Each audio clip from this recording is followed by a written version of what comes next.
Bueno, muy buenas noches para todos los que se están, muy buenas tardes para todos los que se están conectando. Eh, Tenemos hoy a nuestro hermano Lucas Magni y él nos va a hablar en este momento sobre sus libros. Y hermano Lucas, quisiera que a los que todavía no lo conocen, aunque creo que usted es muy conocido en las redes por sus libros tan buenos, pero quisiera que se presente y nos diga sobre su nacionalidad, sobre sus estudios, su ministerio y sobre sus libros, hermanito. Bueno, perfecto. En poquitas palabras, me Ajá. llamo Lucas Magnín. Actualmente estoy viviendo en el sur de España, aunque originalmente soy del interior de Argentina, de la provincia de Córdoba y concretamente de una zona rural de la provincia de Córdoba. Estoy viviendo acá en el sur de España con Almendra, que es mi esposa.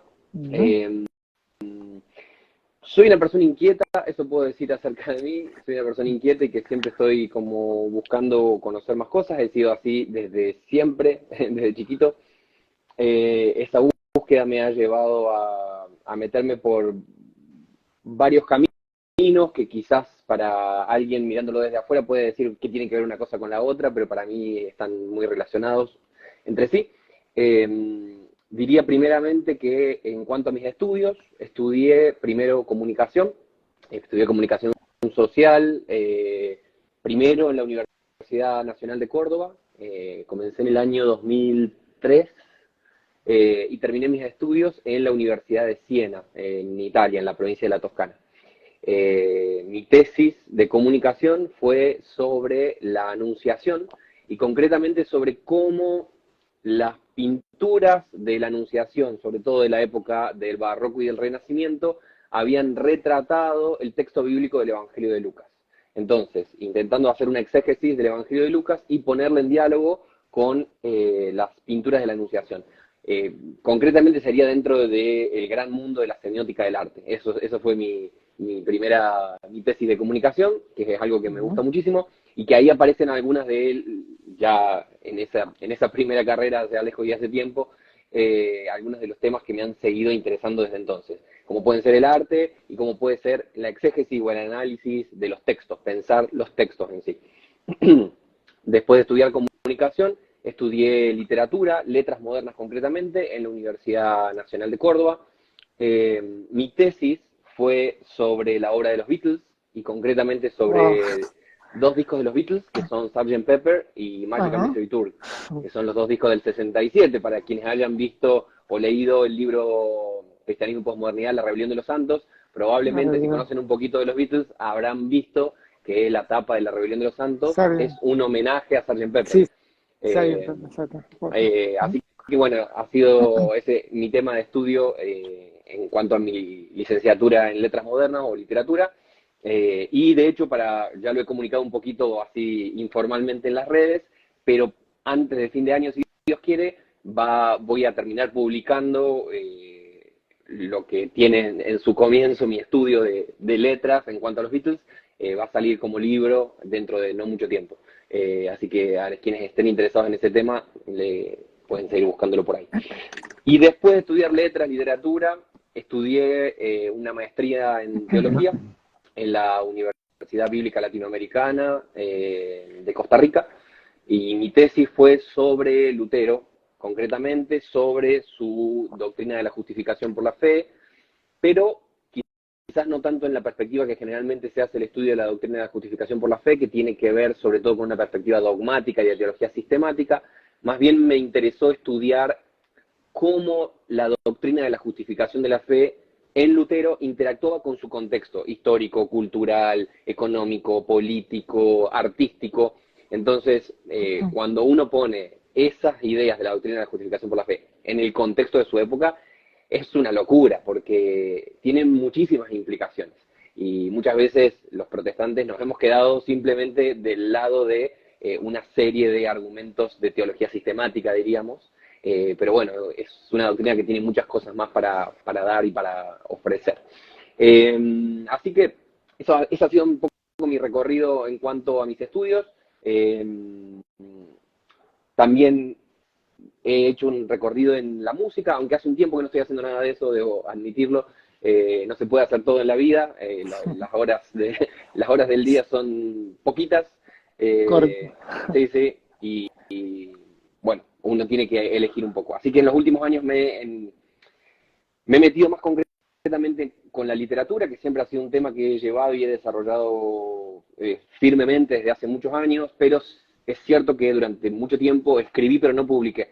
Entonces, por ejemplo, La Rebelión de los Santos, que se publicó en el año 2019, es un libro que escribí como en el 2011 o 2012. Pero bueno, estuvo mucho tiempo guardado en la carpetita de mis documentos hasta que finalmente lo publiqué. Durante todos esos años, desde el 2007, 2008, empecé muy concretamente con la música y el fruto de ese recorrido fueron 2 discos. Uno se llama Inocencia y el otro se llama Experiencia. Para quienes quieran buscarlo, están en Spotify, están en YouTube, se pueden escuchar por ahí. Aunque bueno, como decía recién, hace un tiempo que no hago nada con el tema de la música y estoy más abocado concretamente a la cuestión de la literatura. Y desde la literatura, y ya con esto voy haciendo el cierre de esta presentación, porque ya me estoy cansando de explicar mi vida, quiero escucharlos un rato a ustedes. Como parte de esa búsqueda en cuanto a los libros, he publicado algunas cosas. Quizás las publicaciones más notables que tendría para decir serían en 2016 un libro que se llama Arte y Fe, un camino de reconciliación. En el año 2019 un libro que se llama Cristianismo y Posmodernidad, La Rebelión de los Santos, ese que hace el homenaje a la tapa de Sgt. Pepper. El autocantor, gracias cancionero, soy efectivamente un autocantor, como dirían los de Luthier. Y el último libro, que es este acá, que salió el año pasado, que se llama 95 tesis para la nueva generación, Manifiesto de Espiritualidad y Reforma a la sombra de Lutero. Hace un ratito les había contado que como parte de mi maestría en teología, me enfoqué en la figura de Lutero. Y lo cierto es que en los años y años y años de estar leyendo prácticamente solo cosas de Lutero o sobre Lutero, se me ocurrieron un montón de cosas que no correspondían meterlas en la tesis, digamos. Entonces fui armando un documento de ideas que se me ocurrían. Eventualmente esas ideas se convirtieron en 95 tesis para la nueva generación. Así que bueno, ese es rápidamente un recorrido, pero ahora me callo la boca y los escucho un poco a ustedes.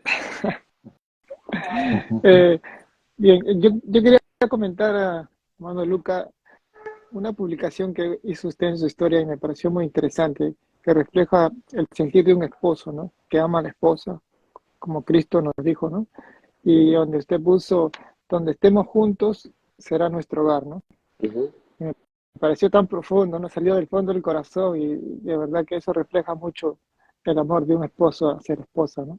Y eso quería tocar de ese punto. Y también del otro que me llamó la atención, algo breve nomás de su perrito Puccini, ¿no?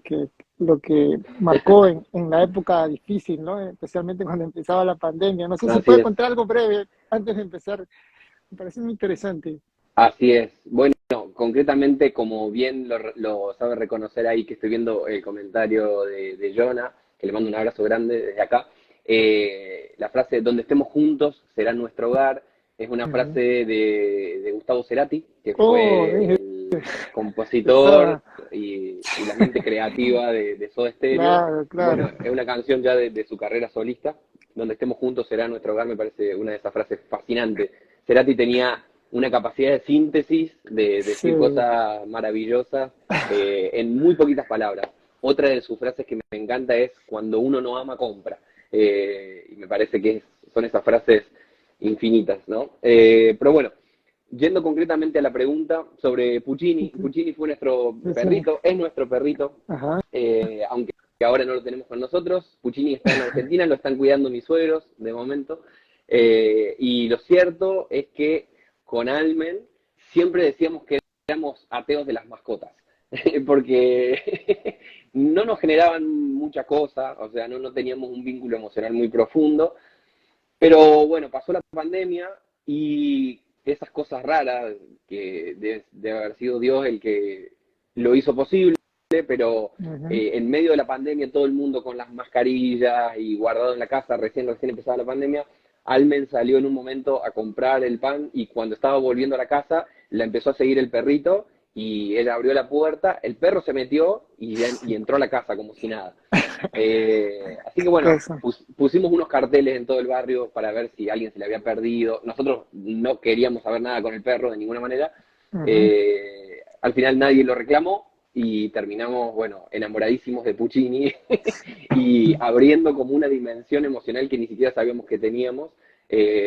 Fue algo bastante interesante, la verdad, en cuanto a poder darse cuenta de que uno sigue teniendo capacidad de aprender cosas, incluso cosas muy profundas, cosas muy del ámbito de lo intangible, después de muchos años de vida, ¿no? Es lindo saber que todavía uno mantiene flexibilidad como para aprender mundos que consideraba completamente cerrados. Así que eso fue muy lindo. Y extrañamos bastante a Puccini ahora que estamos acá. Sí, los perritos nos hacen sacar este lado humano de nosotros, ¿no? Porque a veces no vemos ese amor que transmiten y a veces tienen que pasar cosas así como experimentó usted para poder apreciarlo, ¿no? Porque te dan amor, te dan su compañía y eso a uno lo marca, ¿no? En la Ujú, vida. Así es, definitivamente. sí, sí. Eh, hermano Hugo, si quisiera comentar algo sobre lo que estamos... Yo solamente me quedé pensando con toda la preparación, los estudios del hermano Lucas. Ajá. ¿Cómo es el tener algunas áreas diferentes de estudios, poder como todo vincularlo en los libros, en la teología? Ujú. De alguna forma es un respaldo, ¿no? Es un complemento. Sí, efectivamente. Bueno, generalmente en el ámbito de la academia, desde hace ya varias décadas, lo que se privilegia es un camino muy enfocado en un punto. Entonces, no es simplemente estudiar, o sea, dedicarse, no sé, 30 años a estudiar un tema, sino un subtema y el subtema del subtema y así infinitamente, ¿no? Así que creo que lo complicado del asunto hoy en día es poder tener una mentalidad quizás más similar a la que disfrutaban mucho en el Renacimiento, ¿no? Una mentalidad más de polímatas, ¿no? Esa figura que logra resumir muy bien a alguien como Da Vinci, como Leonardo da Vinci, eh, que básicamente lo que hace es poder recolectar o ser como una especie de imán que convoca verdades de diferentes lugares, ¿no?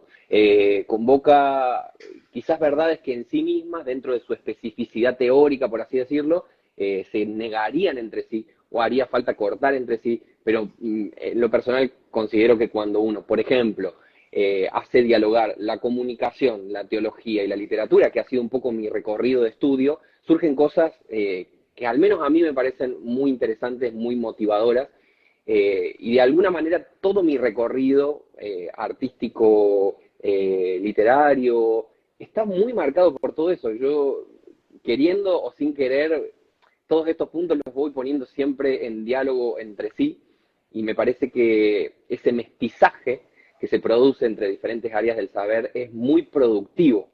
Y quizás no haya una figura más explícita para hablar de ese mestizaje que alguien como Borges.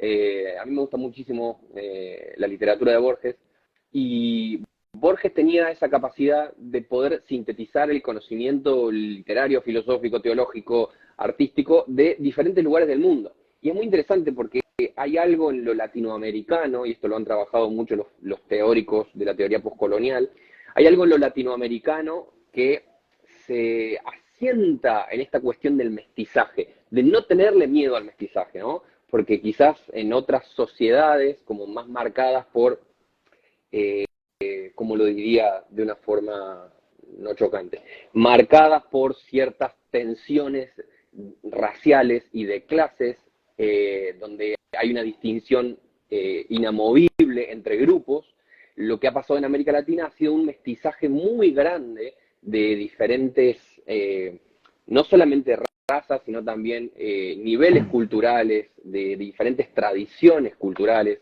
y todo eso ha generado un tipo de arte, un tipo de literatura que lleva a alguien, que exista alguien como Borges, que podía sentirse a gusto citando a los Vedas de la India o citando a la literatura latinoamericana, o interactuando con la gran literatura clásica griega, o con los textos bíblicos, ¿no?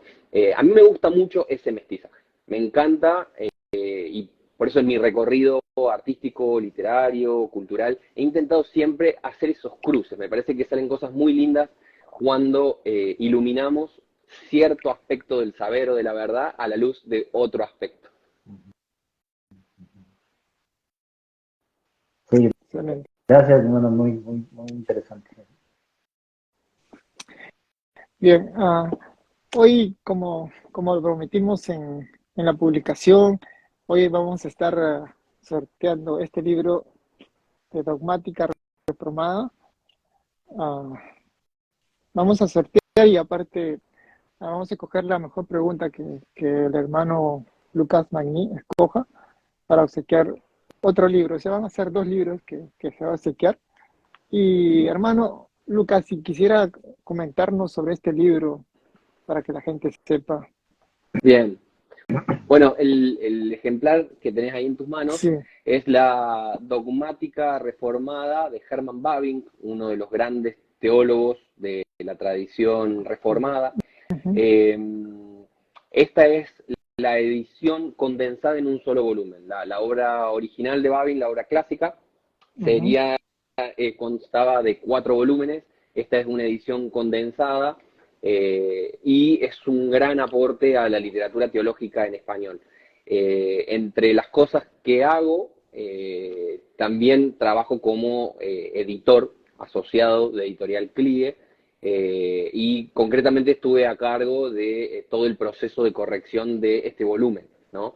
Y lo cual es una de esas obras, de esos mastodontes literarios que implican un gran costo de producción, que implican realmente una inversión y decir, bueno, estamos apostando a que exista este libro en español.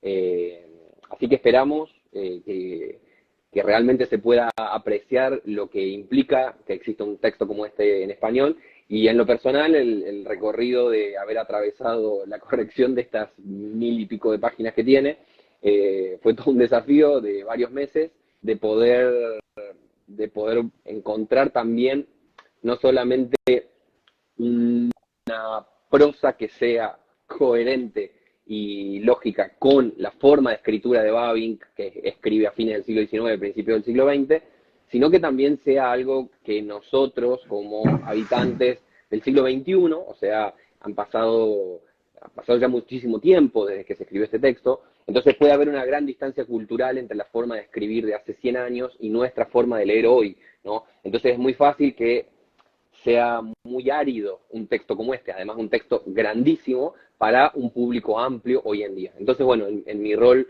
como corrector de esta obra, he trabajado para intentar eso, ¿no? Lograr ese equilibrio entre ser fiel a la forma de escribir del autor de hace 100 años y a la forma de leer nuestra, ¿no? Siempre esta cuestión de la traducción me gusta muchísimo, el concepto de traducción, que es tender básicamente un puente entre realidades diferentes y ayudar a que la comunicación de lo diferente suceda, ¿no? Esto tiene que ver no solamente con traducciones del ámbito de lo lingüístico, como un libro como este, sino también, creo que sobre todo a nivel humano, ¿no? Cada persona es un abismo insondable, y a mí me gusta mucho ese salmo que dice: un abismo llama a otro abismo. A mí me hace acordar mucho a la comunicación, esa idea de que un abismo llama a otro abismo. Así me siento intentando hablar con los demás. Soy un abismo gritándole a otro abismo, y cuando, por gracia de Dios y muchas veces por mucho esfuerzo propio, logramos tender un puente, bueno, es algo maravilloso lo que pasa, ¿no? Excelente, sí. Mi hermano Lucas, cuando usted estudió comunicación, literatura, ¿alguna vez pensó que era para esto que Dios le iba a usar con esto de las traducciones? A decir verdad, por ejemplo, cuando estudié comunicación, yo empecé a estudiar comunicación, tenía 17 años, así que, como todo el mundo, no tenía muy claro qué iba a ser la vida. Todavía no tengo muy claro qué va a ser la vida en muchas cosas, pero algunas sí. Cuando empecé a estudiar comunicación quería ser periodista, quería dedicarme al periodismo, quería me había hecho una imagen rarísima de que iba a estar haciendo algo de eso. Definitivamente no he seguido la carrera periodística como tal, pero sí es cierto que hay mucho en mi acercamiento a lo que hago que tiene que ver con el deseo de comunicarme, de poder llegar a otro con lo que estoy intentando decir. Entonces creo que esa base que me puso la comunicación, creo que sigue estando. Posteriormente, cuando estudié letras, sinceramente estudié letras sin pensar en una proyección laboral. Estudié letras porque quería disfrutar de conocer literatura que no conocía. En pocas palabras sería eso. Lo hice sin ningún interés en tener un título, sin ningún interés en tener algún tipo de profesión, porque además de, bueno, licenciado en letras modernas, también soy técnico corrector literario, lo que sería concretamente una profesión, que dentro de poco ChatGPT la va a eliminar del todo. Pero bueno, también una profesión como tal. Sinceramente no fue por eso que estudié literatura, más bien lo estudié por el puro placer, por el puro gusto de los libros. Pero bueno, la vida y Dios tienen sus vueltas y acá me tienen trabajando con correcciones de textos en buena medida por haber llegado a esa profesión gracias al placer o al gusto de leer. Uh-huh, uh-huh. Qué chévere. A veces así Dios nos prepara sin saber para dónde nos quiere llevar, ¿no? Sí, tal cual, tal cual. Así lo siento un poco. Cuando uno mira para atrás, quizás uno le impone al pasado una lectura teleológica, ¿no? Dice, bueno, Uh-huh, uh-huh. acá hubo todo un recorrido, pero bueno, uno mira al pasado y dice, ¿por qué será que me pasaron justo esas cosas? Y definitivamente uno se convierte en esas cosas también que le han pasado, ¿no? De hecho, hay una de las tesis del libro de las 95 tesis, que como siempre me pasa que quiero citar algo, como son 95 capítulos, nunca encuentro el que quiero citar. Pero básicamente lo que dice este capítulo que quería citar es que las cosas que a nosotros nos van pasando, digamos, incluidas nuestros traumas, incluidas nuestra ausencia de sentido, nuestros dolores, lo que podrían parecer nuestras idiosincrasias personales o familiares, todas estas cosas no son simplemente cosas que dejar de lado y decir, bueno, estos son un impedimento para que Dios haga ciertas cosas en mi vida. Más bien es en esa encrucijada vital en la que nosotros estamos donde se expresa la obra de Dios en nosotros. A veces queremos dejar de ser humanos para acercarnos al ámbito de lo divino y a la voluntad de Dios para nosotros, y me resulta muy interesante que muchas de las características que más valoramos de la teología de Lutero, por ejemplo, surgieron de la encrucijada vital en la que estuvo, el lugar físico en el que nació, los padres que tuvo, la educación que tuvo, los temas emocionales, interpersonales que tuvo. Todos esos elementos contribuyeron decisivamente a su teología, de la cual hasta el día de hoy seguimos hablando. Entonces creo que también en nuestra propia vida, muchos de nuestros recorridos, incluso los que podríamos decir fueron metida de pata o fueron unos recorridos que hubiéramos querido evitar, todas esas cosas pueden ser, creo yo, redimidas en el ámbito de una vida que busca que el Espíritu Santo se siga expresando en el ámbito de lo real, no solamente en el ámbito de las ideas, de lo que puede llegar a ser la voluntad de Dios o no, sino de, como decía Bonhoeffer, ser seres humanos delante de Dios. Ese es el desafío. Así es. Bien, hermano Luca, ¿me podría decir sobre su libro, el libro de Justo González que fue editado por usted?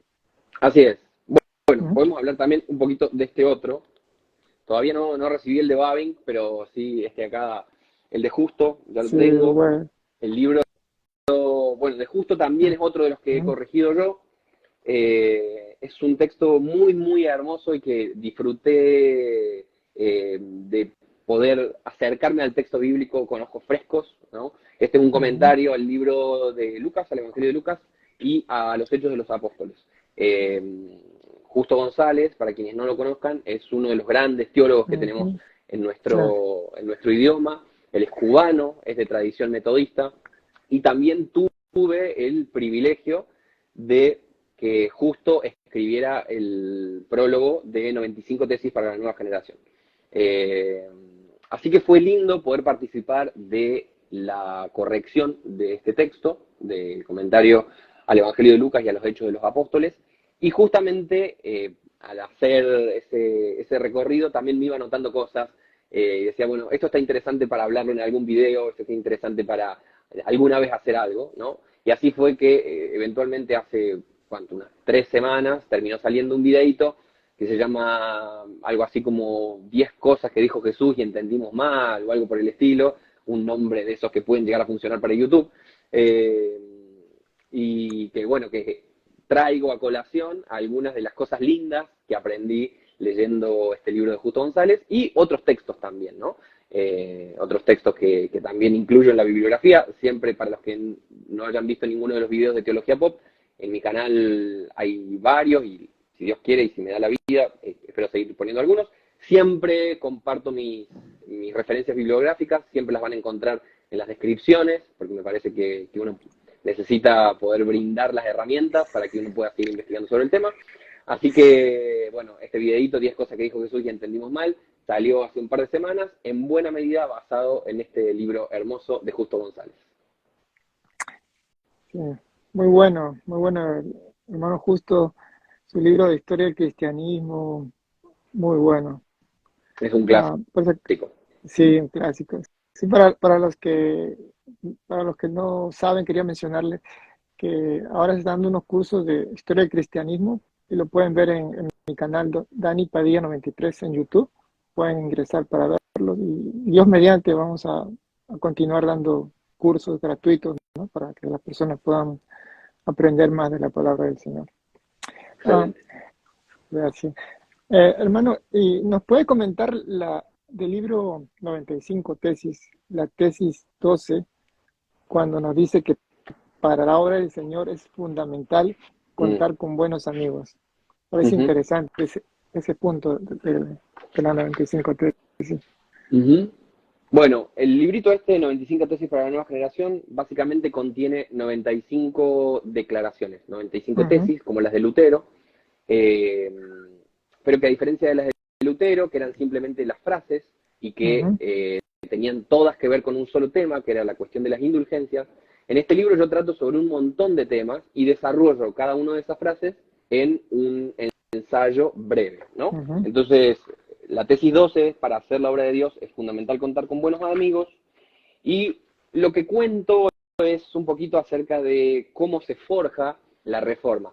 Generalmente nos quedamos con los nombres grandes, ¿no? Lo que perdura en la historia son los nombres de John, Paul, George y Ringo, pero difícilmente nos acordamos de Mal Evans, que era el que les llevaba los amplis de un lado para el otro, o nos acordamos de, no sé, algunos otros compañeros de ruta que tuvieron en todo ese periplo para convertirse en los Beatles, por ejemplo. Y lo mismo pasa con alguien como Lutero. Nos acordamos de él, quizás si conocemos un poquito nos acordamos de Felipe Melanchthon, que fue su mano derecha y también uno de los grandes teólogos de la primera generación protestante, pero acá en esta tesis yo recupero los nombres de algunos otros personajes, como por ejemplo Johannes Lang, Nikolaus von Amsdorf, Wenceslaus Link, Nikolaus Hausmann, Georg Spalatin, Hans Reinecke, Johannes Bugenhagen, Johann Bose Staupitz, Lucas Cranach el Viejo, que es un artista muy, muy conocido, Andreas Osiander, Justus Jonas, Johannes Agrícola. Todos estos personajes son amigos de Lutero. Leyendo libros y libros y libros de y sobre Lutero, me sorprendió mucho encontrarme una vez y otra vez los nombres de sus amigos. Uno tiene un poco la idea de que el teólogo es como una especie de artista que está subido a la Torre de Marfil y que desde ahí va bajando, como Moisés desde el Sinaí va bajando la ley, ¿no? Y es muy interesante porque Lutero no hubiera sido quien fue si no hubiera sido por sus amigos. Eso muy, muy, muy interesante, cómo no solamente su carácter fue pulido en torno a sus amigos, sino también, por ejemplo, si no hubiera tenido la intercesión de Spalatin, que era alguien que tenía cierto poder político, a Lutero probablemente le habrían quitado muchos de los beneficios y los privilegios que le permitían dedicarse a la labor educativa y de escritura. Si Lutero no hubiera tenido a mandos medios, por así decirlo, como Justus Jonas, no hubiera tenido la posibilidad de bajar a la práctica muchas de sus grandes ideas, ¿no? Si no hubiera tenido la ayuda de alguien como Melanchthon, por ejemplo, que le ayudaba a mediar y a ser un poco menos radical de lo que era en algunas cosas que fácilmente podrían llevar a conflictos, lo más probable es que el movimiento protestante se hubiera fragmentado incluso más de lo que se fragmentó durante el tiempo de la vida de Lutero y poquito después de su muerte. Entonces, en esta tesis hablo un poco acerca de cómo los amigos de Lutero fueron clave en dar forma al movimiento de la Reforma, y esa anécdota, porque es una anécdota, me hace pensar o me ayuda a pensar en la importancia de los vínculos en la comunidad cristiana. La Iglesia evangélica es heredera muy directa de las misiones, sobre todo norteamericanas, y fuera de las misiones norteamericanas, incluso tiempo después de que ya no tenemos a esos misioneros norteamericanos, o quedan muy poquitos, siempre Estados Unidos es como la gran referencia a seguir, el gran modelo a seguir, de donde vienen los libros, de donde viene la música, de allá aprendemos los modelos educativos, de allá aprendemos a hacer teología, compramos teologías sistemáticas que vienen de ahí, compramos modelos de eclesiología que vienen de ahí, y concretamente Estados Unidos es un país que ha hecho muy bien las cosas en el ámbito del pragmatismo. De hecho, la gran filosofía norteamericana es el pragmatismo, ¿no? De James. Por ese motivo, muchas de nuestras instituciones eclesiales han estado muy basadas en el pragmatismo. Lo cual puede ser algo muy positivo para lograr ciertas cosas, pero creo que puede ser algo muy negativo para otras. Y concretamente creo que es un gran problema y un gran peligro a la hora de desarrollar la comunión y la comunidad de los santos, ¿no? Que a fin de cuentas ese es el corazón de la iglesia. Muchas veces estamos tan enfocados en lograr cosas, en hacer cosas, en organigramas, en instituciones, en proyectos, que en el camino se nos pierde un elemento esencial de la vida de fe y que tiene que ver con compartir el camino de Dios junto con otros. Entonces, en esta tesis reflexiono un poquito sobre eso y sobre el desafío que creo que tenemos por delante de poder trabajar en pos de una eclesiología que sea un poco menos pragmática, probablemente. A lo mejor va a tomarse un poco más de tiempo para lograr ciertas cosas, pero que va a estar construida sobre vínculos sólidos. Porque donde no están vínculos sólidos, donde lo único que tenemos son proyectos, pasa lo que termina pasando, y uno lo ve una y otra vez en las comunidades de fe, que las caras van cambiando. Tenemos tal persona a cargo de tal proyecto y de pronto, pumba, desaparece esa persona y aparece otra, ¿no? Porque si algo, generalmente eso pasa mucho en las iglesias, ¿no? Hay mucha rotación de gente porque quizás le damos un énfasis tan central a las reuniones, los proyectos, los programas, las cosas que hay que alcanzar, que en el camino el vínculo profundo entre los santos se pierde un poco. Y me parece que si perdemos eso, estamos perdiendo algo demasiado importante como para no llamar la atención. Así es. Sí, en el libro de Romanos, el apóstol Pablo menciona a todos sus colaboradores, ¿no? Eso me parece interesante, ¿no? Todas las personas que le ayudaron a lograr lo que el Señor le había encomendado. Y también necesitó de Timoteo, necesitó de Tito, de Epafrodito en los momentos más difíciles. O sea, ahí nos damos cuenta si el apóstol Pablo, que tenía todos los dones y había recibido casi toda la revelación, necesitó de estos siervos. O sea, es una enseñanza para nosotros seguir lo mismo, ¿no? Sí, así es interesantísimo, si no recuerdo mal, el capítulo 16, donde Pablo se la pasa diciendo nombres, mandale saludo a tal le manda saludo a ustedes, y aparecen un montón de nombres, ¿no? Que no son los conocidos, pero sin todas esas personas no existiría Pablo tampoco, ¿no? Entonces, poder dar valor a esos vínculos me parece fundamental. Y en el tiempo actual ahí tenemos este desafío de las comunicaciones, las redes sociales, la tecnología, que al mismo tiempo es una gran ayuda para todo esto, ¿no? Que podemos aprovechar, pero también nos presenta desafíos en el sentido de que esto puede ir reemplazando a la comunión presencial y todo esto, ¿no? Ujú. Pero hay cosas que se Sí, puede aprovechar también, obviamente. sí, es interesante, por ejemplo, cuando vino la pandemia, ¿no? ¿Qué fue lo que hicimos? Teníamos un evento, un espectáculo que sucedía y lo que hicimos fue generalmente esforzarnos para que ese espectáculo siga sucediendo, pero ahora a través de la pantallita. Eh, Algo que he visto bastante es que cuando pasó eso, digamos, y cuando se fue terminando la pandemia, cuando nuestra única estrategia para lidiar con el aislamiento fue replicar el culto, las personas muchas veces no volvieron, pero sí volvieron cuando tenían vínculos profundos. Entonces ahí es muy interesante porque ahí pudimos ver que el rey estaba desnudo, ¿no? Mientras se podía mantener la estructura andando, mientras podía mantenerse todo el aspecto cultocéntrico en marcha, parecía que quizás era una cuestión menor. Pero cuando vino la pandemia, las iglesias que no habían desarrollado vínculos profundos o que se confiaban demasiado en el ámbito de cierta liturgia o de cierto pragmatismo o litúrgico o práctico o lo que sea, terminaron sufriendo un montón, porque es clave para que este sea mi lugar, que yo sienta que tengo una familia, que tengo amigos, que tengo personas que realmente me importan. Y no simplemente esta idea que puede parecer muy piadosa. Estoy acá en la iglesia porque estoy con Dios, ¿no? Ese es uno de esos pensamientos remil individualistas que mamamos de la cultura consumista en la que estamos y que lo aplicamos al ámbito de lo divino o a la búsqueda de Dios. Esa idea de que estamos nosotros y Dios y nada más.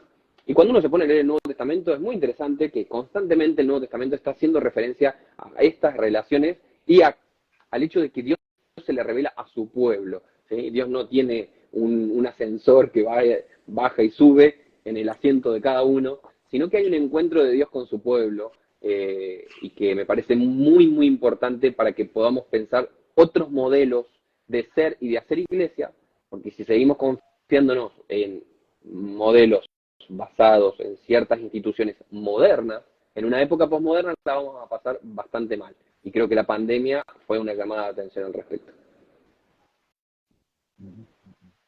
Así es. Así es. Ah, mi pregunta en cuanto a la interpretación bíblica, hermano Lucas, Ujú, ah, ¿cuál es el peligro de alegorizar en la interpretación bíblica? ujú, Ya que, por ejemplo, en mi país, por ejemplo, las sectas o los falsos maestros, pues, póngase para poder sacar dinero a las personas, pues, alegorizan, por ejemplo, como lo de David y Goliat, ¿no? De matar al gigante, ujú. mientras más dinero le das, más puedes resolver ese problema, ¿no? Como que estás matando gigantes, ¿no? O sea, tergiversan la escritura, ¿no? ¿Cuál, Ujú, cuál sería el peligro en sí ujú. Bueno, a ver, la lectura alegórica es en algún punto muy problemática y en algún punto súper interesante. mm, Y cuento cómo llego a esta idea. mm, Generalmente por mi formación literaria, digamos, me pasé 5 años aprendiendo a leer, básicamente es todo lo que hice cuando estudié letras modernas. Eh, por mi formación literaria, el énfasis en lo que sería un estudio de los textos, intentar comprender las intenciones del autor, lo que en la obra de Umberto Eco sería la intentio autoris, la intentio operis, la intentio lectoris, o sea, la intención del autor, la intención de la obra y la intención del lector. Ese paradigma que yo tengo muy interiorizado por mi formación, digamos que uno también lo lleva como un aprendizaje a la hora de leer el texto bíblico. Entonces, decir, bueno, ¿cuál es la intención que tuvo el autor? ¿Qué intención tiene esta obra concreta? Digamos, un pasaje bíblico, o una obra completa, como puede ser, no sé, el Evangelio de Juan, y cuál es después también la intención del lector, o sea, cuáles son las cosas que yo tengo en mi interior a la hora de acercarme a este texto, porque también desde ese lugar es que yo voy a leer. Eso puede servirnos para entender. Entonces, habiendo dicho eso y habiendo hecho todo ese recorrido, la lectura alegórica suena mucho como algo muy del pasado, ¿no? Como algo, en Argentina decimos flashero, algo muy flashero es la lectura alegórica, donde uno agarra un elemento y le hace toda una construcción temática por detrás, ¿no? Entonces, por ejemplo, si no recuerdo mal, era San Agustín que agarraba la historia del hijo pródigo y a partir de eso hacía toda una lectura muy, muy compleja acerca de toda la narrativa bíblica a la luz de una alegoría del hijo pródigo. Entonces, mi formación clásica, tanto a nivel bíblico-teológico como a nivel literario, ve con un poco de ojos desconfiados a la alegoría, ¿no? Pero me ha pasado de trabajar en una Biblia que va a salir dentro de unos meses, creo, que es una Biblia sobre el cristianismo antiguo, donde se incorporan, como una Biblia de estudio, citas de los padres de la iglesia, básicamente. Así que eso fue bastante interesante. Mira, justo ahí veo el comentario de Jonah, que dice, los padres leían alegóricamente, que pensaba Lucas de una mirada demasiado sistemática y moderna de las escrituras. Hacia ahí quiero ir justamente. Sí. Cuando fui leyendo a los padres, más tiempo, los había leído sueltos, pero el hecho de dedicarme durante meses a leer a los padres, me hizo tomar conciencia de muchos aspectos súper interesantes de su propuesta y que cuando yo la voy a leer voy a decir, esto es absolutamente alegórico, ¿no? Me acuerdo de las lecturas sobre Cantares, por ejemplo, Cantar de los Cantares es el texto más alegorizado de la historia, más o menos, ¿no? Todo en el Cantar de los Cantares significaba otra cosa, ¿no? Y metiendo en el medio cosas que uno diría son rarísimas, ¿no? Entonces me acuerdo uno que me hizo reír muchísimo porque le salió un prejuicio racista muy de adentro a algún padre, que decía acerca de este texto que dice, soy morena pero hermosa, y había un padre que comentaba y dice, ¿cómo puede ser morena y hermosa? Súper racista el comentario. ¿Cómo puede ser morena y hermosa? Dice, claro, es morena, negra por el pecado, pero hermosa por la gracia, ¿no? Ese tipo de lecturas les encantaba hacer a los padres de la iglesia y por momentos nos resultan muy graciosas, digamos, porque desde nuestra perspectiva moderna son realmente muy graciosas en muchas cosas. Nosotros si los miramos de una perspectiva bien exegética, dura, podemos decir, esto no es así. Pero ¿cuál es el problema? Nosotros estamos en lo que sería una modernidad tardía. Otros le ponen el nombre de posmodernidad.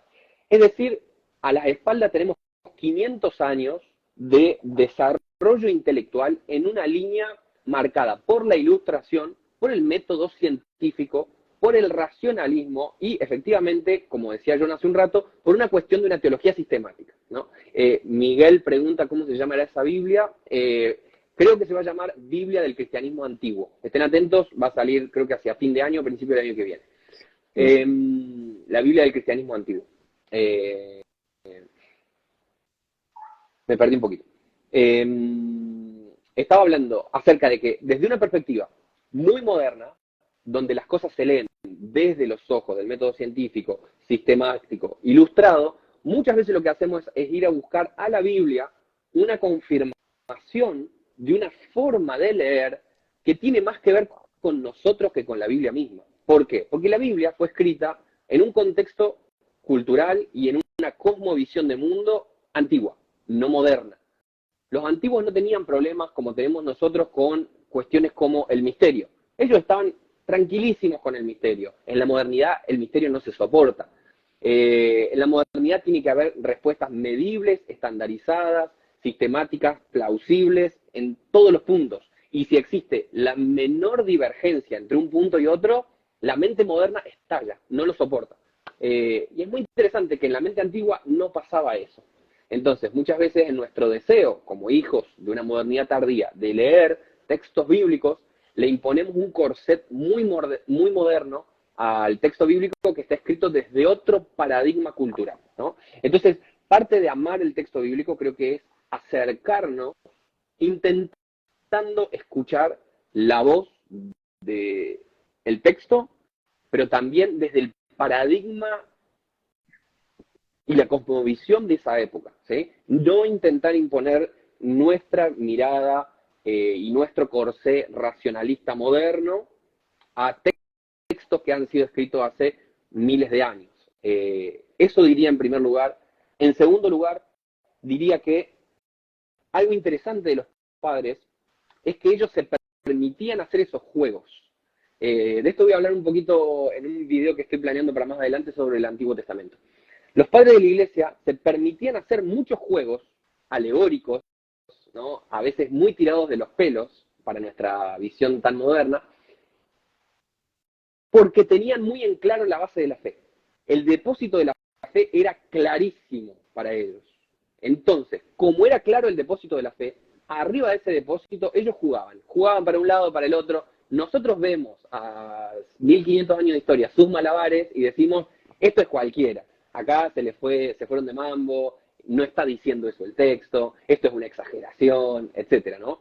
Pero me parece muy interesante, y retomando tu comentario, Dani, ellos estaban muy bien parados sobre lo que sería el querigma, el depósito de la fe, la base de la fe, las doctrinas fundamentales, y justamente por eso pivoteaban en esas doctrinas fundamentales y no se salían, ¿no? Lo que pasa muchas veces, y quizás esta es la tercera reflexión, es que, como bien decías vos, cuando no tenemos una base sólida sobre la cual pararnos, podemos alegorizar y llevar conclusiones a cualquier lado, ¿no? Pero justamente porque no tenemos una base sobre la cual pararnos. Creo que el hecho de construir una base un poco más sólida, un fundamento más sólido y poder incorporar las doctrinas fundamentales de nuestra fe, quizás nos puede dar la posibilidad de jugar un poco con alegorías sin que nos salgamos del campo de juego, por así decirlo, ¿no? Sin que nos salgamos de lo que sería la fe cristiana que la Iglesia ha proclamado durante 2000 años, con todos sus matices y con todas sus particularidades. Podemos jugar porque estamos muy bien parados sobre la base. Ahora, si queremos jugar a la alegoría y no tenemos esa base, vamos a meter la pata hasta el fondo. Si tenemos la base y no queremos jugar en la alegoría, está todo bien, pero quizás también nos estamos evitando de disfrutar un rato de esta cuestión quizás un poquito más lúdica con el texto bíblico y de acercarlo a nuestra realidad también, ¿no? Porque lo que hace la alegoría es eso, agarrar un texto escrito hace muchísimo tiempo y traerlo a mi contexto y decir, mira, esto tiene que ver con lo que me pasa a mí o tiene que ver con mi propia realidad, entonces le estoy dando algo de valor y de relevancia para mi vida. Creo que esos son algunos peligros de irnos por el lado de la alegoría sin un fundamento o elegir un fundamento muy sólido, pero a lo mejor impedir disfrutar un poco con alegorizar las cosas y encontrar placer en eso como podían encontrar los padres de la iglesia. Así es, excelente. Bueno, Hugo. No, es interesante eso, ¿no? Porque en el Nuevo Testamento el mismo apóstol Pablo de vez en cuando toma textos del Antiguo Testamento como la historia de Agar y Sara y empieza a hablar de la ley, de la libre y hace una alegoría Efectivamente. del texto, ¿no? Efectivamente. Sí. Si leemos el Nuevo Testamento, está lleno de alegorías.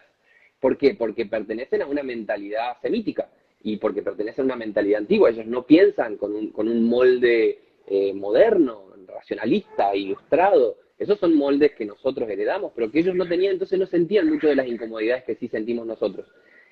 Afortunadamente, hemos aprendido muchas cosas sobre la lectura en estos 2000 años, desde que se escribe el Nuevo Testamento.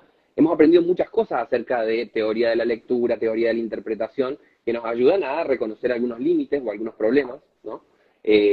Lo cual no implica que no podamos disfrutar de la gracia y la verdad que han tenido otros creyentes de otros tiempos, de otras latitudes, de otras culturas, porque lo cierto es que mi cultura, mis características, mis paradigmas no agotan a Dios en lo más mínimo. Y yo quizás me puedo perder de disfrutar de mis hermanos.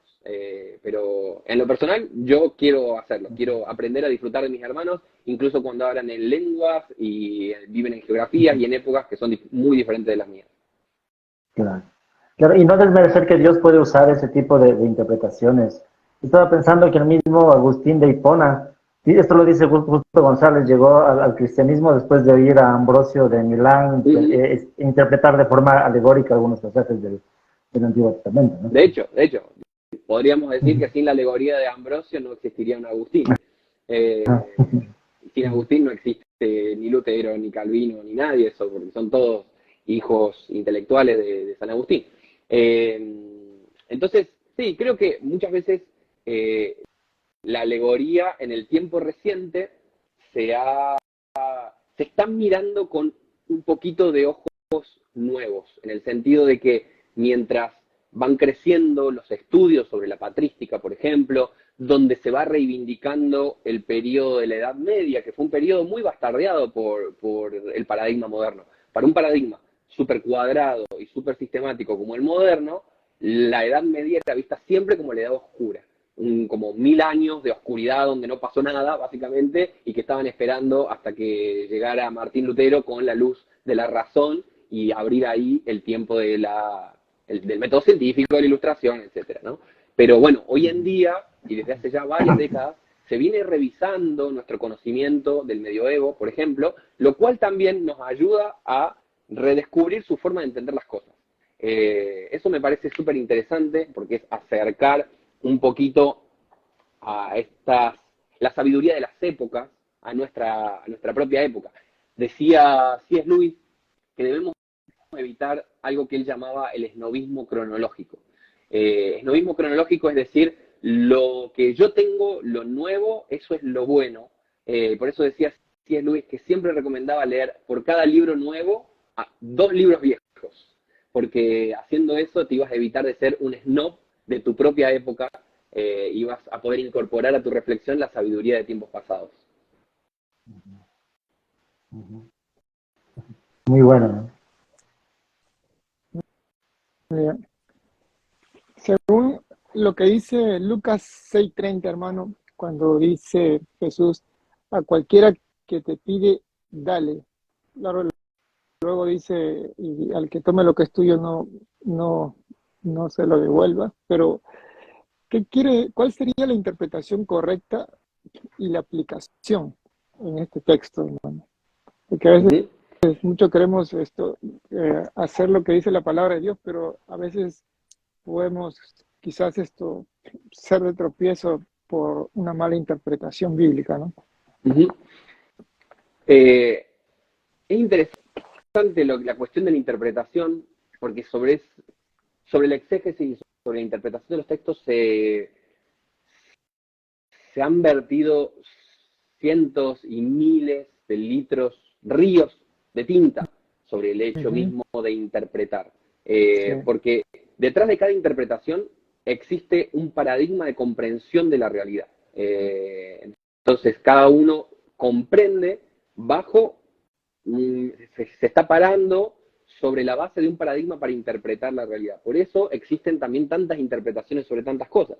Y cuando hablamos de textos antiguos, donde hay un salto de época, de cultura y de idioma, como es el caso, por ejemplo, del texto que estamos leyendo, se hace más difícil. Y más cuando nosotros nos acercamos a un contador de historias como Jesús. ujú, Eso es interesante porque, a diferencia de un paradigma más moderno y con bases más en la filosofía clásica griega, que intenta conceptualizar un pensamiento más metódico, Jesús no desarrolla sus ideas a partir de pensamientos metódicos de ese tipo, sino más bien a través de historias. Jesús era un gran contador de historias. Las historias son muy potentes porque conmueven una fibra muy concreta. Yo no tengo que ser un filósofo para ver a Jesús y sentirme impactado por lo que dice, ¿no? No obstante, justamente porque Jesús no habla en esos términos, se permiten muchas interpretaciones, muchas veces, y nos encantaría tener a nosotros como la nota al pie de Jesús, ¿no? Jesús contó un día una parábola donde decía tal cosa, nota al pie. El verdadero sentido de la parábola es este, 2 puntos, tac. Nos resolvería muchísimos problemas. Seguramente que le quitaría un poco de diversión al asunto también. Pero nos resolvería muchos problemas si simplemente tuviéramos la explicación oficial y absoluta de Jesús. No la tenemos. Para remediar eso, lo que podemos hacer es estudiar el texto bíblico con amor, con paciencia, intentando conocer lo mejor posible la cultura de la época. Confiamos también en la sabiduría revelada por el Espíritu en estos 2000 años de historia, aprendemos de toda esa sabiduría, confiamos en la voz del Espíritu en el corazón y en la mente, guiándonos hacia toda verdad, como fue la promesa de Jesús. Todas esas son herramientas que nos ayudan a comprender los textos, pero no solucionan el escándalo de que no tengamos las notas al pie. El escándalo de que no tengamos las notas al pie con la explicación oficial de los textos sigue estando. Por eso podemos acercarnos intentando ver en un pasaje como este qué puede haber significado para sus oyentes originales, ¿no? Intentando reconstruir la cultura de la época, por ejemplo, ¿no? Este texto yo lo he tratado en un video, para quienes estén por ahí después tengan ganas de buscarlo, lo pueden buscar en YouTube, en mi canal, ¿no? Tiene que ver con poner la otra mejilla, ¿no? Jesús da 3 ejemplos. Él está hablando y dice, bueno, en el sistema de este mundo las cosas funcionan así, ¿no? Es ojo por ojo y diente por diente, básicamente, la ley del talión, eso por una parte. Dice, pero ustedes no combatan el mal con el mal, sino tienen que vencer con el bien al mal. Y después desarrolla ejemplos que nos ayudan a entender un poquito de qué iba Jesús cuando decía esto. Habla acerca de poner la otra mejilla, habla acerca de caminar la segunda milla y habla acerca de, si alguien te pide la capa, dale también el manto, ¿no? Son frases que para nosotros son un poco enigmáticas, porque no sabemos exactamente el concepto de poner la otra mejilla, ¿no? Nosotros lo leemos con nuestros ojos, desde nuestro lugar, ¿no? Si dice poner la otra mejilla, bueno, es poner la otra mejilla. Este tipo de lecturas ha llevado generalmente a que, por ejemplo, la iglesia tome una actitud muy pasiva hacia la violencia, ¿no? Entonces, como decir, por ejemplo, no, si tu marido te pega, por ejemplo, ¿no? Tu actitud para ser una verdadera cristiana es dejar que eso siga sucediendo y poner la otra mejilla, ¿no? Ese tipo de lecturas, ¿no? Que creo que han causado muchísimo daño y que creo también, y no lo creo yo, o sea, no es que yo me invento lecturas, yo soy en general un divulgador, no soy, yo no leo hebreo, no leo griego, yo no estoy agarrando lecturas y sacándomelas yo mismo de la mochila. Yo lo que estoy haciendo es sintetizando mucho conocimiento de teólogos que son serios, teólogos que son muy respetables, biblistas que son serios y respetables, y poniéndolos al alcance. Entonces, por ejemplo, en este video del que les estaba hablando hace un rato, yo hago un estudio, sobre todo a partir de la obra de Walter Wink, en primer lugar, también con un poco de Antonio González, que es un teólogo menonita, anabautista español, y recupero unos estudios culturales, digamos, acerca de intentar entender qué quiere decir esto de poner la otra mejilla, caminar la segunda milla y dar la capa al que te la pide. En pocas palabras, la exégesis del pasaje que yo propongo a la luz de estos autores, que yo siempre dejo en mis descripciones de mis videos como parte de la bibliografía, es que más que una actitud pasiva frente a la violencia, es una invitación a una resistencia no violenta, es decir, una resistencia pacífica. Jesús dice, si alguien te hace daño, no combatas el daño con daño, sino que vence el mal con el bien, lo cual no es lo mismo que simplemente dejar que el mal exista y se multiplique, sino que por el contrario es tomar una actitud proactiva, pacífica, ¿sí? No es devolver el golpe, es una actitud proactiva frente al mal, frente a la violencia, y desde ese lugar vencer al mal con el bien. Y por ejemplo, otro texto donde esto aparece de una manera muy clara, no me acuerdo dónde, pero Pablo habla acerca de que cuando nosotros tratamos a nuestros enemigos con amor, dice que amontonamos ascuas de fuego sobre su cabeza. Otras traducciones, ¿cómo? Romanos 12. Ahí va. Muchas gracias.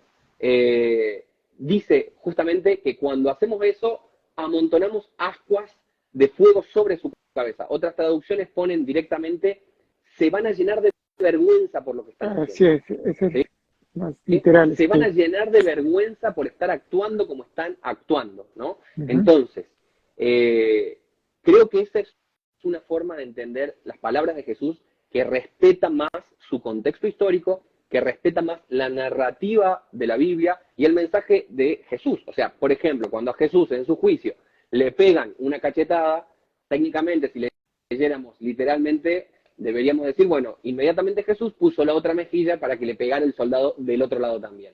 Pero Jesús lo que hace es decirle, ¿por qué me estás pegando? Si te estoy diciendo la verdad, ¿por qué me estás pegando?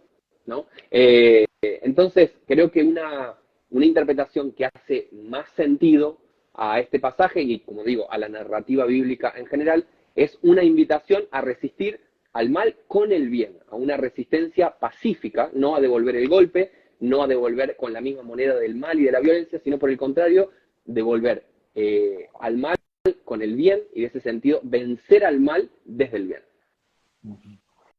Sí. Sí.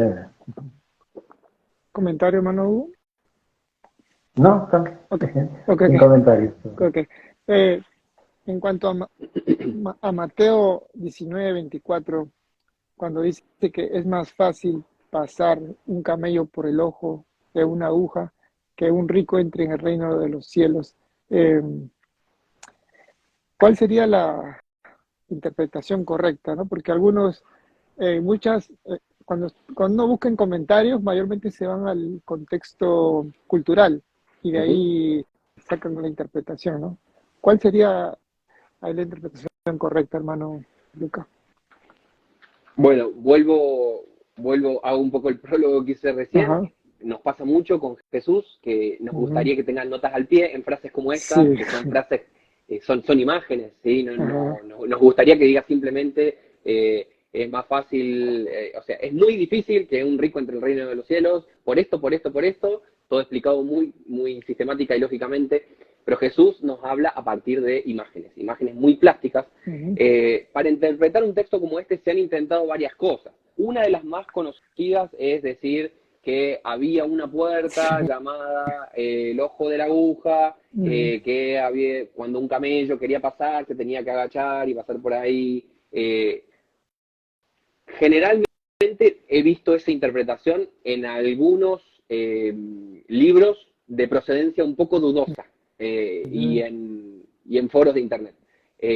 Generalmente los textos de exégesis, al menos los que yo he consultado, que generalmente no van por esta respuesta. Más bien he visto varios libros de exégesis seria que dicen este es uno de los mitos urbanos que existen al respecto de la Biblia, que existía una puerta en Jerusalén que se llamaba el ojo de la aguja, que los camellos se tenían que agachar.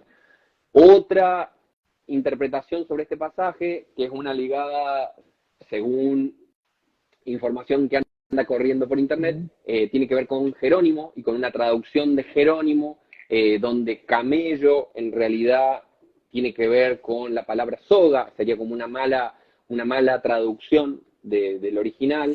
Entonces, las palabras más difícil que pase un camello por el ojo de una aguja, sería más difícil que pase una soga por el ojo de una aguja. De todos los textos que al menos yo he consultado, y que en ese sentido, gracias a Dios, no me voy a salvar ni a condenar por mi interpretación de este pasaje, así que también me quedo tranquilo y podemos quedarnos tranquilos todos, que si interpretamos algún pasaje de una forma incorrecta, no, eso no va ni a salvarnos ni a condenarnos. Hacemos lo posible con las herramientas que tenemos para entender los textos de la mejor manera posible y mostrarles respeto por eso. Creo que la interpretación que mejor explica un pasaje como este tiene que ver con la forma de hablar de Jesús, que era una forma también típica de los rabinos de la época, que era el uso de las hipérboles, ¿no? El camello era el animal más grande que había en Palestina y el ojo de la aguja era una de las cositas más chiquitas que uno podía imaginarse. Entonces agarrar el animal más grande e intentar meterlo en la cosita más chiquita es un poco como otra hipérbole, es decir, la semilla más chiquita, un grano de mostaza, con un grano de mostaza, lo más chiquito vas a poder mover la montaña más grande, ¿no? Ese tipo de hipérboles que más que tomarlas en un sentido literal, que nos gustaría a nosotros como modernos que somos, pero Jesús no hablaba en esos términos, creo que una interpretación de hipérbole hace más justicia a un texto como este y nos ayuda a entender a Jesús también y a esas frases fuertes que tiene Jesús, como por ejemplo, si tu ojo es ocasión de caer, sácatelo, arráncatelo, ¿no? Cuenta la tradición, cuenta Eusebio de Cesarea, en su historia eclesiástica, que Orígenes, por una interpretación del pasaje ese que dice, hay algunos que son eunucos de nacimiento, pero hay otros que se hacen eunucos por causa del reino, según Eusebio de Cesarea, Orígenes, al leer ese pasaje, tomó la decisión que tenía que amputarse su miembro viril. Wow. Por interpretar ese pasaje de una manera muy explícitamente literal, ¿no? ¿Qué le hubiera dicho yo a nuestro amigo Orígenes? Que se lo tomara con más calma y que Jesús era un maestro del lenguaje que podía hablar con hipérbole y que se relajara un poquito, pobre Orígenes. De todos modos, también hay que decir que algunos dicen que Eusebio de Cesarea exagera un poquito esa historia y que a lo mejor Orígenes no hizo eso, ¿no? Hay una disputa acerca de si eso sucedió o no sucedió. Pero de cualquier manera creo que una forma de honrar este texto en cuanto a lo que creo yo y con el apoyo de algunos estudiosos del texto bíblico que saben muchísimo más que yo, creo que de lo que está hablando este pasaje es acerca de un hipérbole. Está diciendo que un rico entre en el reino de los cielos es algo muy, muy, muy, muy, muy difícil, ¿no? Lo que nos está queriendo decir Jesús es que los ricos son personas que muchas veces tienen cosas muy resueltas y que en ese sentido no pueden identificarse con la actitud que generalmente tenemos que tener ante Dios, ¿no? Como pobres en espíritus, como aquellos que estamos dependiendo de Él, de su misericordia, de su cuidado, y eso lo vemos en el mismo ministerio de Jesús. Las personas que tenían la vida más resuelta, no solamente el joven rico, sino también las personas que tenían la vida más resuelta en el ámbito religioso, podemos decir, los maestros de la ley, los fariseos, tenían la vida resuelta y sentían que no necesitaban a Jesús. Es lo mismo que pasa con la parábola del publicano y del fariseo, ¿no? El fariseo tiene la vida resuelta, entonces se presenta delante de Dios y dice, yo ya estoy. El publicano es muy consciente de su necesidad de Dios, ¿no? Creo que esa es una forma de poder interpretar este texto que tenga un poco de sentido con la forma de hablar de Jesús. Excelente. Hermano Hugo, comentar. No, pero sí, comentar que a veces hay como una fascinación de salirse de la idea central de Jesús, ¿no? Independientemente de cuál haya sido la hipérbole o las figuras, la idea central es lo que cuenta. Pero sucede en esto, sucede también con las parábolas de Jesús, que a veces hay esta fascinación de encontrarle significado a todo y cosas que en realidad no eran parte del mensaje de Jesús. Sí, y por ejemplo, en lo personal, mientras estaba haciendo el video de 10 cosas que dijo Jesús y que entendimos muy mal, bueno, me pasaba de que digo, ok, yo estoy sintetizando este libro, muchas ideas de este libro de Justo González, estoy sintetizando ideas de Gordon Fee, estoy sintetizando comentarios bíblicos, estoy sintetizando estudios culturales del mundo mediterráneo del siglo I. O sea, son todas cosas muy complejas que uno intenta sintetizar en un video de 20 minutos para intentar mantener la atención y con todo lo difícil que es hacer cosas en YouTube, con una atención que dura 3 segundos en el mejor de los casos. Y lo que me motiva muchas veces a hacer estos videos es decir, ojalá que alguna de estas semillas haga que pique el bichito de la curiosidad. Decir, qué interesante la Biblia, mira, nunca lo había visto de ese lugar. Ahora yo me voy a animar a leer uno de estos libros. Ahora me voy a animar a leer la Biblia con ganas de aprender desde otro lugar, ¿no? En ese sentido, un video de YouTube jamás va a ser un texto académico. En un video de YouTube lo que intenta hacer es tirar una semilla, ¿no? Como una botella en el medio de una isla y decir, bueno, ojalá que esto sirva para que, así como la Biblia me ha yo crecí como hijo de pastor, o sea, yo tengo de toda la vida la Biblia en la casa, pero pasó mucho tiempo hasta que aprendí a disfrutarla, ¿sí? Salir de una lectura simplemente porque lo tengo que hacer o porque es obligación y empezar a disfrutar el texto. Ojalá que estos videos sirvan para que también las personas puedan decir, che, qué interesante este libro, tengo ganas de verlo, de aprenderlo, y no tengo dudas de que cuando hacemos eso, el Espíritu Santo hace cosas increíbles.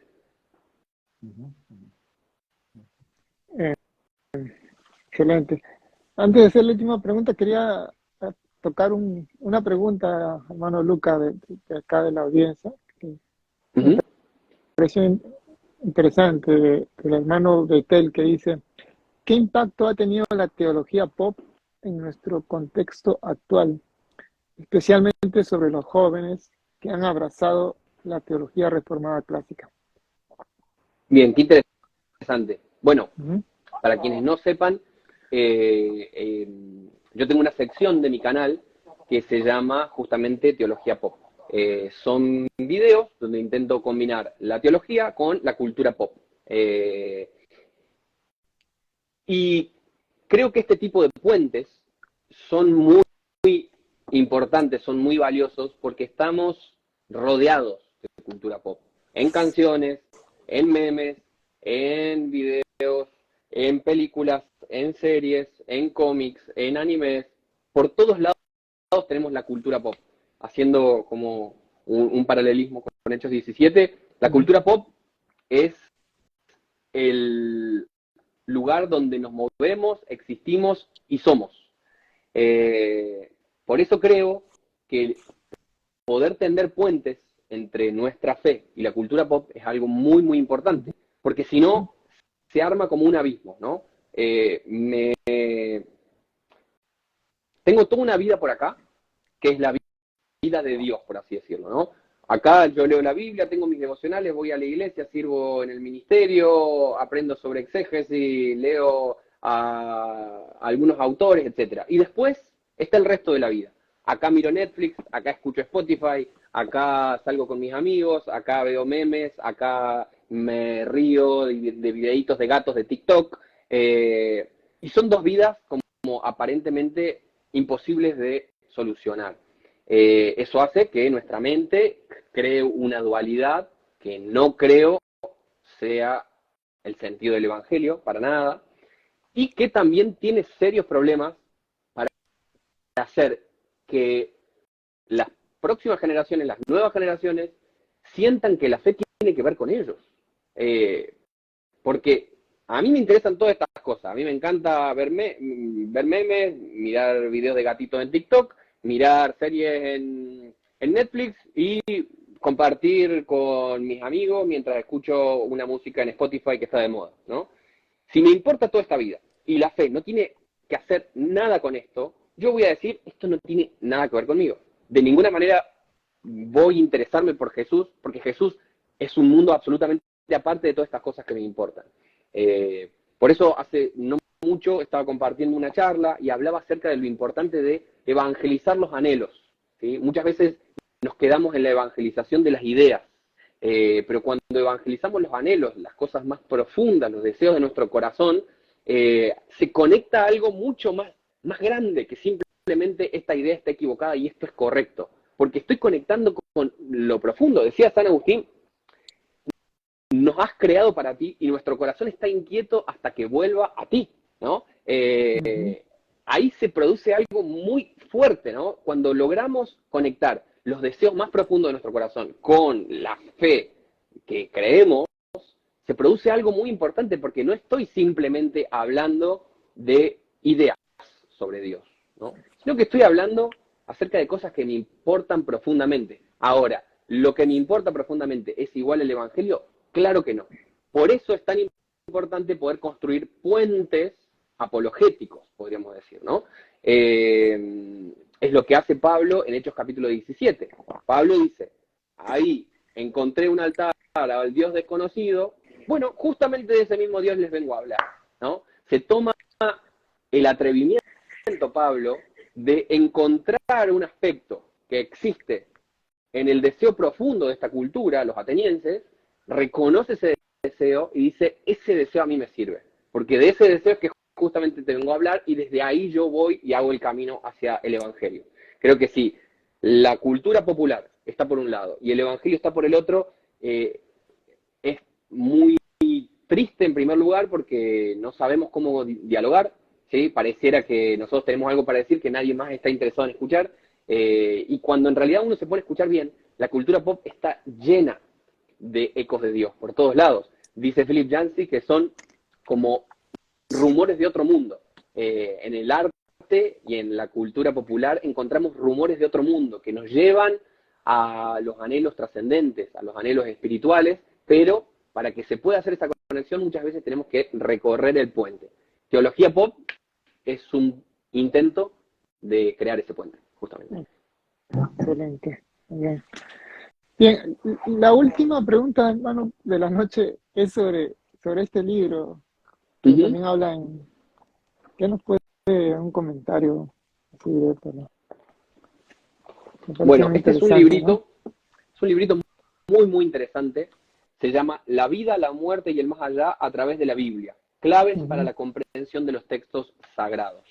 Este es un libro que escribió un teólogo español que se llama Alfonso Pérez Ranchal, y hace un tiempito yo hice un video basado en este libro, intentando hacer como una especie de historización de cómo se fue viendo la vida, la muerte y el más allá a lo largo de la Biblia, ¿no? En el texto bíblico pasan cientos, miles de años, ¿no? Quizás cientos, ¿no? Quizás no miles, pero pasan muchos años a lo largo de toda la formación del texto bíblico. Por lo tanto, vamos a encontrar un desarrollo de ideas a lo largo de diferentes textos, y muchas veces nos cuesta poner un texto en relación con otro, ¿no? Me parece que este texto hace un trabajo maravilloso en poder poner en diálogo algunos de estos textos que hablan de la vida, la muerte y el más allá, tanto en el Antiguo como en el Nuevo Testamento, y mostrar justamente una línea, una narrativa de todo el texto bíblico que nos lleva justamente hacia la resurrección, hacia la renovación de todas las cosas, que es justamente el mensaje del Nuevo Testamento. Es un libro cortito, tiene 110 páginas.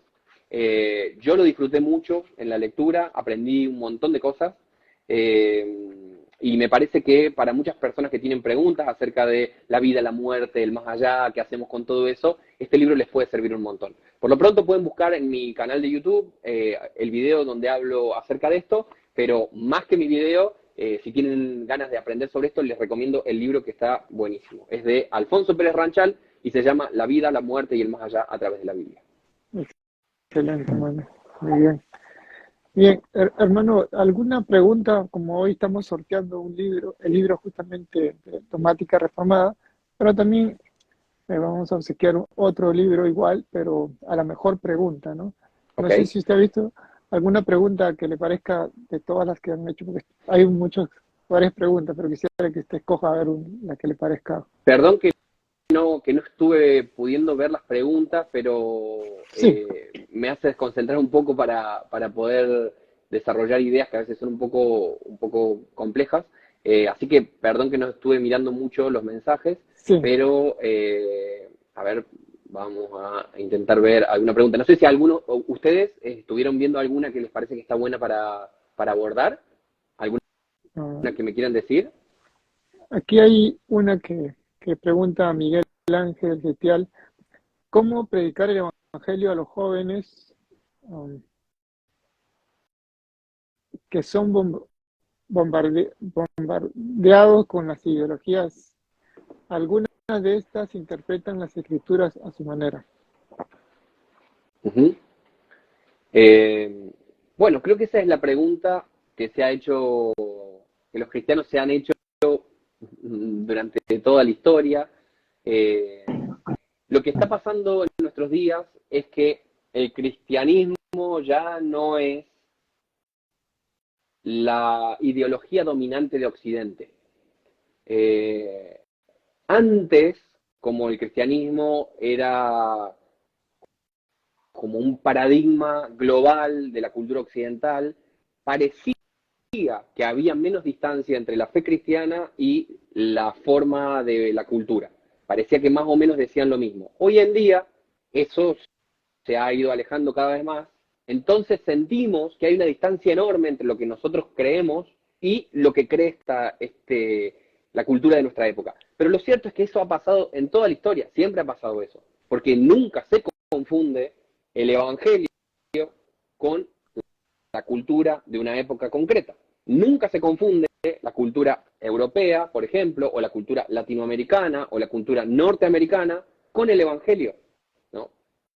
El hecho de que muchas veces se haya confundido nos dice algo acerca de una inculturación demasiado profunda que se hizo entre una cosa y la otra, hasta el punto de no poder definir y separar qué es cultura y qué es evangelio, ¿no? Por ejemplo, hubo un periodo de la historia donde prácticamente era muy difícil separar dónde terminaba Platón y dónde empezaba Jesús. Y después pasó más o menos lo mismo con Aristóteles, ¿no? Eso nos dice algo acerca de que siempre nosotros tenemos que estar haciendo procesos de interpretación, ¿no? Lo cual no implica satanizar ni demonizar la cultura en la que vivimos. Insisto en la importancia de poder reconocer cuáles son los anhelos profundos detrás de ciertas ideas, por ejemplo, con las cuales yo puedo no estar de acuerdo, ¿no? Y creo que en ese sentido alguien como Timothy Keller, que falleció hace poquito, Sí. Ha dejado un gran legado en ese sentido, ¿no? Cada vez que alguien le venía con una idea que Keller no compartía, él no le decía, estás equivocado, sino que decía, quiero entenderte. A mí me gusta mucho eso, quiero entenderte. Es decir, más allá de esa idea, por ejemplo, con la que yo puedo estar totalmente en desacuerdo, poder entender cuál es el anhelo profundo, cuál es el Dios desconocido, por así decirlo, ¿no? Que hay detrás de esa idea o de esa ideología o de esa forma de ver las cosas que yo no comparto. Creo que cuando nosotros nos tomamos ese tiempo de intentar comprender al que nos está hablando, se valora muchísimo la actitud que tomamos.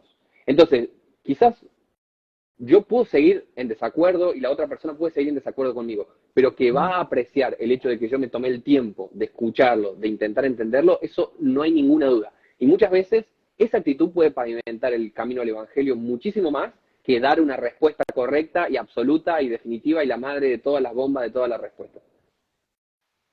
Así es. Bueno, hubo un comentario. No. Todo muy, muy interesante, ¿no? Gracias, mi hermano. Sí. Otra pregunta más, a ver, que le quieran preguntar. A ver, por ejemplo, encuentro una aquí, dice, ¿cómo ha Sí. influido la persona de Martín Lutero en tu vida cristiana y forma de hacer teología actual? ¿Qué es lo que más admiras de él, lo que te ha tocado la mente y el corazón? Bueno, Lutero me parece un teólogo fascinante y una persona fascinante. Un tipo atravesado por el amor a Dios, alguien a quien el evangelio le movió todo, ¿no? Un tipo súper pasional, alemán, hasta la médula.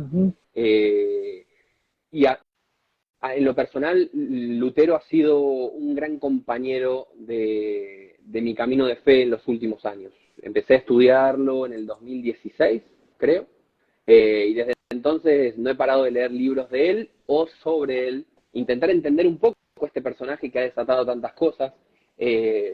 Lutero, dice Heinrich Heine, que es un filósofo alemán, evaluando la obra de Lutero, dice, nosotros cuando lo miramos a Lutero lo podemos criticar un montón. Dice, pero somos como enanos subidos a los hombros de un gigante. Nosotros, por estar subidos sobre sus hombros, podemos ver un poquito más que él. Vemos un poquito más lejos. Pero también es gracias a estar parados sobre esos hombros. Entonces, creo que sobre la figura de Lutero, por ejemplo, durante mucho tiempo estaba la lectura protestante, donde Lutero era prácticamente un ángel, y la lectura católica, donde Lutero era prácticamente un demonio. Y no había puntos intermedios. Bueno, esa dicotomía en la figura de Lutero ha sido absolutamente superada en los estudios formales sobre él. Tanto protestantes como católicos ven a Lutero con una riqueza de miras, con una apertura de miras, que se han salido de la lectura que ha prevalecido sobre Lutero durante muchísimo tiempo, ¿no? Entonces, Lutero no fue ni un ángel ni un demonio, fue alguien absolutamente atravesado hasta el punto de la devoción frenética, de sudar, de prácticamente volverse loco de su amor por Dios, y ese amor que lo atravesó generó en él cosas maravillosas que nos siguen haciendo pensar nuestra fe 500 años después, pero también lo llevó a disyuntivas de vida y actitudes que han sido muy criticadas y que han tenido consecuencias muy malas, algunas queridas por él y otras no queridas por él. Entonces, Lutero me parece un personaje fascinante, como un personaje histórico para estudiar, del cual aprender un montón de cosas, sin convertirlo en ángel, pero tampoco en un demonio, ¿no? Y eso es un poquito lo que intento hacer en este librito, 95 tesis para la nueva generación. Lo pueden conseguir en sus librerías cristianas, lo pueden conseguir en las tiendas digitales, en las plataformas digitales. Y quienes quieran leer algo un poquito más académico sobre este tema, de lo que haya escrito yo, pueden leer 2 textos más que he escrito sobre Lutero y 3 textos que he publicado sobre Lutero. En primer lugar, un paper que se llama Transformar la fe para cambiar el mundo. En segundo lugar, otro paper que se llama El reformador y las reformas, que salió hace unos meses. Y en tercer lugar, mi tesis de maestría, que fue publicada parcialmente por la Universidad Bíblica Latinoamericana y que se llama De la justificación a la justicia. Así que quienes tengan ganas de meterse en cosas un poquito más nerds acerca de Lutero, ahí les dejo algunas ideas. Excelente. Bien, entonces vamos a hacer el sorteo para el ganador de este libro de Clie, muy bueno. Mi hermano Lucas, si puede ir escogiendo cuál es la pregunta que a usted le parece que es la que se lleva también otro, me puede ir viendo. Bueno, por ejemplo, acá veo una pregunta que tiene que ver con el libro de Bavinck. Dice, ¿de qué manera se les puede mostrar a los cristianos más jóvenes la importancia de los textos teológicos del pasado, como las obras de Bavinck? Eso me parece una gran pregunta y que tiene que ver también con justamente el libro del que estamos hablando y con la reflexión que venimos haciendo también acerca de cómo interactuamos desde nuestro siglo XXI con los 2000 años de historia del cristianismo que nos preceden. Bien, entonces esa persona es la ganadora o ganadora de este libro que hoy estamos también sorteando. Me pueden mandar un mensaje por el Instagram para poder comunicarme y poder hacerle llegar el libro.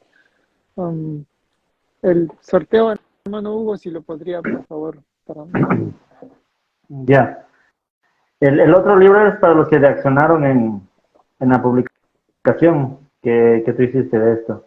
Tengo aquí una aplicación para hacerlo en directo. Les voy a indicar, ¿ya? Ojalá se pueda ver. Sí, debe ser. A ver.